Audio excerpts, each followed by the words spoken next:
ತೃಣಾವರ್ತನ ಹತ್ಯೆ.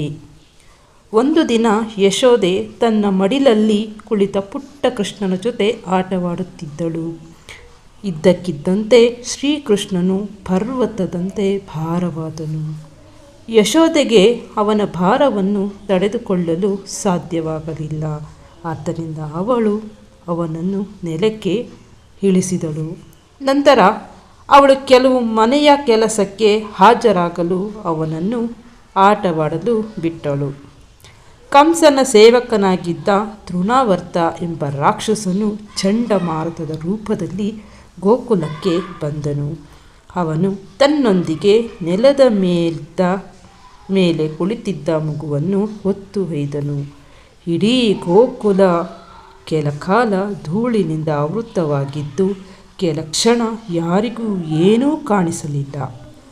ಯಶೋದ ತನ್ನ ಮಗನನ್ನು ಬಿರುಗಾಳಿಯಲ್ಲಿ ಹುಡುಕಾಡಿದಳು, ಆದರೆ ಅವನು ಸಿಗಲಿಲ್ಲ. ಅವಳು ದುಃಖ ಮತ್ತು ಭಯದಿಂದ ನಿರ್ಜೀವವಾದಳು ಮತ್ತು ನೆಲದ ಮೇಲೆ ಕುಸಿದು ಬಿದ್ದಳು.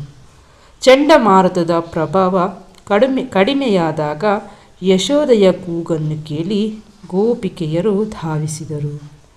ರಾಕ್ಷಸನು ಮಗುವಿನೊಂದಿಗೆ ಹಾರಿ ಹೋಗುವುದನ್ನು ಕಂಡು ಇಡೀ ಜನತೆ ಬೆರಗಾದರು.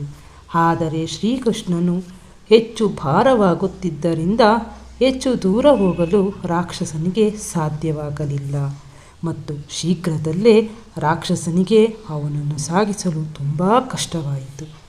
ಅವನು ಸ್ವಲ್ಪ ನಿಧಾನಿಸಿದ ತಕ್ಷಣ ಕೃಷ್ಣ ಅವನ ಕುತ್ತಿಗೆಯನ್ನು ಬಿಗಿಯಾಗಿ ಹಿಡಿದನು.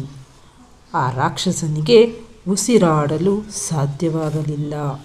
ರಾಕ್ಷಸನು ದೊಡ್ಡ ಶಬ್ದದೊಂದಿಗೆ ನೆಲದ ಮೇಲೆ ಬಿದ್ದನು. ಆಕಾಶದಿಂದ ದೈತ್ಯನೊಬ್ಬ ಬೀಳುವುದನ್ನು ಗೋಪಿಕೆಯರು ಮತ್ತು ಗೋಕುಲದ ಜನರು ಕಂಡು ಬೆರಗಾದರು. ಏನಾಯಿತು ಎಂದು ತಿಳಿಯಲು ಅವರು ಸ್ಥಳಕ್ಕೆ ಧಾವಿಸಿದಾಗ ಶ್ರೀಕೃಷ್ಣನು ಹಸುರನ ಎದೆಯ ಮೇಲೆ ಸಂತೋಷದಿಂದ ಆಟವಾಡುತ್ತಿರುವುದನ್ನು ಕಂಡರು. ಅವರು ಆಶ್ಚರ್ಯಚಕಿತರಾದರು ಮತ್ತು ಬೇಗನೆ ಮಗುವನ್ನು ಯಶೋದೆಯ ಬಳಿಗೆ ಕರೆದೊಯ್ದರು.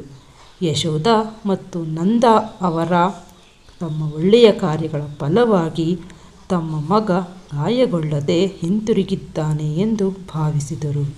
ಅವರು ಆಶೀರ್ವಾದವನ್ನು ಅನುಭವಿಸಿದರು ಹಾಗೂ ದೇವರಲ್ಲಿ ಪ್ರಾರ್ಥಿಸಿದರು.